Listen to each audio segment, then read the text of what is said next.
തിരുവനന്തപുരം ലത്തീൻ അതിരൂപത, media commission, news time. പ്രധാന വാർത്തകൾ.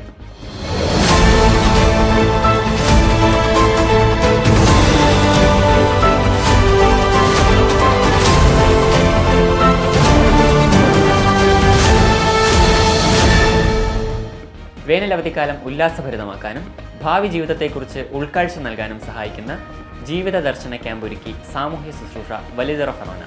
വേനൽമഴ എന്ന പേരിൽ നടത്തുന്ന ക്യാമ്പ് വലിയതോപ്പ് സെന്റ് റോക്ക് സ്കൂളിൽ ഏപ്രിൽ 22 തിങ്കളാഴ്ച ആരംഭിച്ചു.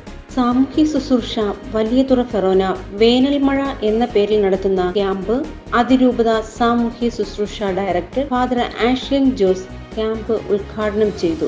വേനൽമഴ എന്ന പേരിനെ അന്വർത്ഥമാക്കും വിധം കുട്ടികളിലെ സർഗശേഷി വളർത്താനുതകുന്ന കളികളും കഥകളും ഉൾപ്പെടെ ഒത്തിരി പരിപാടികളാണ് ക്യാമ്പിൽ ഒരുക്കിയിരിക്കുന്നത്. ഏപ്രിൽ 24 സമാപിക്കുന്ന ക്യാമ്പിൽ fun and creative action programme, meditation, ജീവിത നൈപുണ്യ വികസന പരിശീലനം, വിവിധ തൊഴിലുകളെക്കുറിച്ചുള്ള അവബോധം, കൗൺസിലിംഗ്, സംവാദം തുടങ്ങിയ വിപുലമായ ജീവിത ദർശന പരിപാടികളാണ് സംഘാടകർ ക്രമീകരിച്ചിരിക്കുന്നത്. പേട്ട ഫെറോന സാമൂഹ്യ ശുശ്രൂഷ സമിതിയുടെ വാർഷിക സംഗമം പുഷ്പഗിരി ഇടവകയിൽ ഏപ്രിൽ 21 ഞായറാഴ്ച നടന്നു. വാർഷികാഘോഷം അതിരൂപത സാമൂഹ്യ ശുശ്രൂഷ ഡയറക്ടർ ഫാദർ ആഷ്ലിൻ ജോസ് ഉദ്ഘാടനം ചെയ്തു. പുഷ്പഗിരി ഇടവകയിൽ ഏപ്രിൽ 21 ഞായറാഴ്ച നടന്നു. പ്രസ്തുത ചടങ്ങിൽ ഫെറോനയിലെ മികച്ച പ്രവർത്തനം കാഴ്ചവെച്ച ഇടവകയ്ക്കുള്ള ക്യാഷ് അവാർഡ് മുട്ടട ഇടവക പ്രതിനിധികൾ ഏറ്റുവാങ്ങി. സ്വയം സഹായ സംഘങ്ങൾക്കുള്ള സമ്മാന വിതരണവും നടന്നു. ചൈൽഡ് പാർലമെന്റ് കുട്ടികളും വിവിധ സമിതികളും ചേർന്ന് നടത്തിയ കൾച്ചറൽ പ്രോഗ്രാം വാർഷിക സംഗമത്തിന് മിഴിവേകി. 2023-24 അധ്യയന വർഷത്തെ സിവിൽ സർവീസ് ഫൗണ്ടേഷൻ കോഴ്സ് വിദ്യാർത്ഥികൾക്ക് പരീക്ഷ നടത്തി.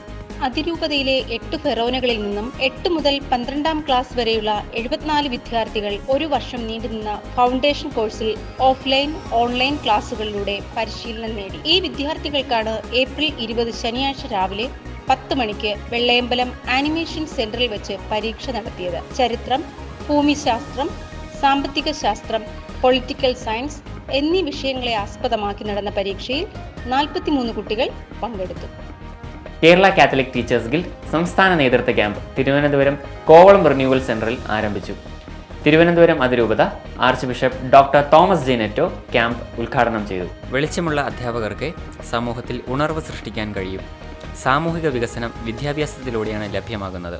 അതുകൊണ്ട് ഭാവനാത്മകമായ സമീപനം കണ്ടെത്തണം. പുതിയ ഉൾക്കാഴ്ചയും സമീപനവും ഉൾക്കൊണ്ട് പ്രവർത്തിക്കുമ്പോൾ മറ്റുള്ളവരുടെ കാര്യങ്ങളിലും ഇടപെടാൻ കഴിയും.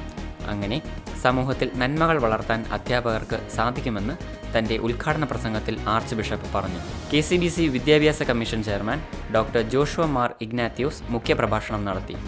മനുഷ്യ സമൂഹത്തിന് പ്രത്യാശ നൽകുന്നവരാകണം അധ്യാപകരെന്നും അന്ധകാരത്തെ അകറ്റി വ്യക്തികളിൽ പ്രകാശം ചൊരിയുവാൻ കഴിയണമെന്നും വിദ്യാർത്ഥികൾക്ക് പ്രത്യാശ കൊടുക്കാൻ അധ്യാപകർ പ്രവർത്തിക്കണമെന്നും മുഖ്യപ്രഭാഷണത്തിലൂടെ ബിഷപ്പ് ഉദ്ബോധിപ്പിച്ചു. Kovalam MLA Shri M. വിൻസെന്റ് മുഖ്യാതിഥിയായിരുന്നു. രക്ഷകർത്താക്കളുടെ അനാവശ്യമായ ഇടപെടൽ മൂലവും സ്കൂളുകളിൽ യോജിപ്പുള്ള പ്രവർത്തനക്കുറവ് മൂലവും ഇന്ന് അധ്യാപകർ മെക്കാനിക്കലായി മാറിയിരിക്കുന്നു എന്ന് പരിശോധിക്കണമെന്നും അദ്ദേഹം പറഞ്ഞു.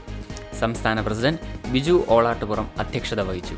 കൂടുതൽ വാർത്തകൾക്കും വിശദാംശങ്ങൾക്കുമായി മീഡിയ കമ്മീഷൻ ന്യൂസ് പോർട്ടലോ ഫേസ്ബുക്ക് പേജോ സന്ദർശിക്കുക.